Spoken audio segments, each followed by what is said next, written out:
बिस्मिल्लाहिर्रहमानिर्रहीम। प्यारे भाइयों और बहनों, तमाम तारीफ अल्लाह रब्बुल आलमीन के लिए है, जो रहमान भी है और रहीम भी। और दुरूद और सलाम हो हमारे प्यारे नबी हज़रत मोहम्मद सल्लल्लाहु अलैहि वसल्लम पर, आप सल्लल्लाहु अलैहि वसल्लम की आल पर और आप सल्लल्लाहु अलैहि वसल्लम के तमाम सहाबा पर।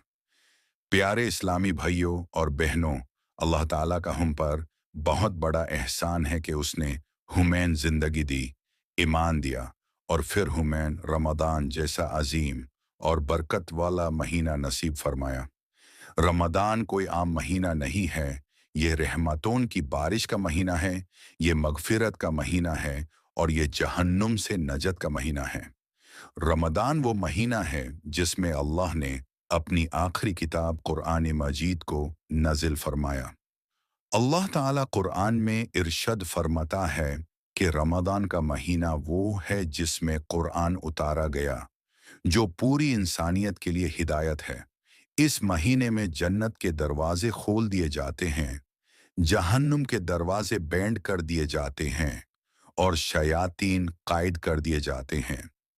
सोचो भाइयों, जब शैतान बैंड हो जाता है, फिर भी अगर हम गुनाह करते रहें, नमाज छोड़ते रहें, झूठ बोलते रहें, घिबत और बुराइयों में पड़े रहें, तो फिर सोचना चाहिए कि हमारा नफ्स हमें किस तरफ ले जा रहा है। बैन रमदान का असली मकसद सिर्फ भूखा और प्यासा रहना नहीं है।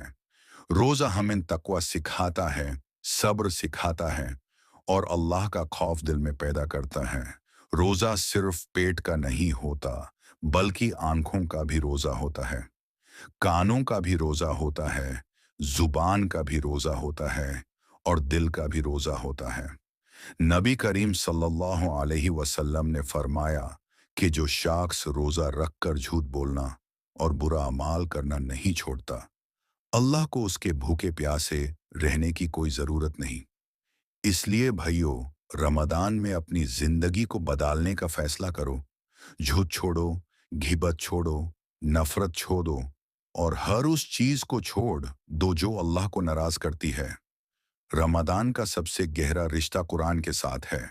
नबी सल्लल्लाहु अलैहि वसल्लम रमदान में कुरान ज़्यादा से ज़्यादा पढ़ते थे और जिब्रील अमीन हर साल आकर कुरान का दौर करते थे। आज हम अपने दिल से पूछें कि क्या हम कुरान पढ़ते हैं? क्या हम कुरान को समझने की कोशिश करते हैं या बस अलमारी में रख कर भूल जाते हैं? रमदान एक मौका है कि हम कुरान से अपना रिश्ता जोड़ें, चाहे रोज सिर्फ एक रुकू ही क्यों ना हो, लेकिन पाबंदी के साथ कुरान पढ़ें और उस पर अमल करने की नियत करें। रमदान दुआओं का महीना है। इस महीने में अल्लाह अपने बंदों से फरमाता है कि मैं करीब हूँ और पुकारने वाले की दुआ कबूल करता हूँ।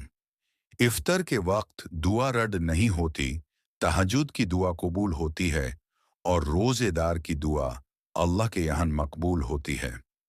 भाइयों, इस महीने में सिर्फ अपने लिए ही नहीं, बल्कि अपने माँ बाप के लिए, अपने बच्चों के लिए, अपने घर वालों के लिए, पूरी उम्मत मुस्लिमा के लिए और उन लोगों के लिए भी दुआ करो जो मुश्किल में हैं। रमदान की रातों में एक ऐसी अजीम रात आती है जो हजार महीनों से बेहतर होती है, जिसे लैलतुल कद्र कहा जाता है। इस रात फरिश्ते जमीन पर उतरते हैं, अल्लाह के हुक्म से हर फैसला लिखा जाता है और गुनाह माफ किए जाते हैं।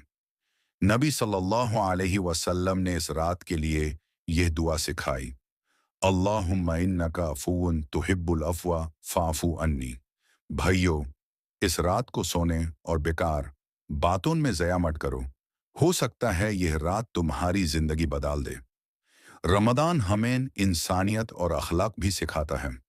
भूखे को खाना खिलाना, गरीब का ख्याल रखना, यतीम के सर पर हाथ रखना और पड़ोसी के साथ अच्छा सुलूक करना, यह सब रमदान की रूह है। नबी सल्लल्लाहु अलैहि वसल्लम ने फरमाया कि बेहतरीन इंसान वो है जो दूसरों के काम आए। अगर हम रमदान में भी किसी का दिल तोड़ दें, किसी को तकलीफ दें या किसी पर जुल्म करें, तो फिर हमारा रोज़ा सिर्फ भूख اور پیاس بنکر رہ جاتا ہے۔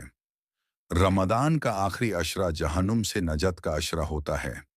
اس عشرے میں نبی صلی اللہ علیہ وسلم اپنی عبادت اور زیادہ بڑھا دیتے تھے۔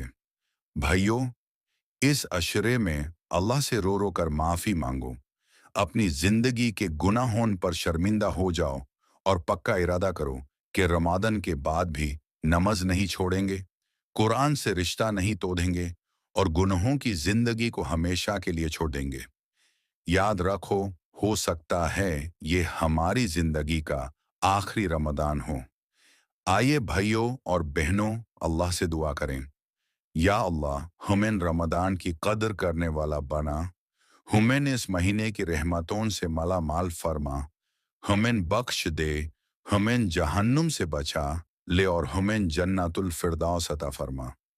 یا اللہ، جو بیمار ہیں انہیں شفا عطا فرما، جو پریشان ہیں ان کی پریشانی دور فرما، اور جو گناہ گار ہیں انہیں سچی توبہ کی توفیق عطا فرما۔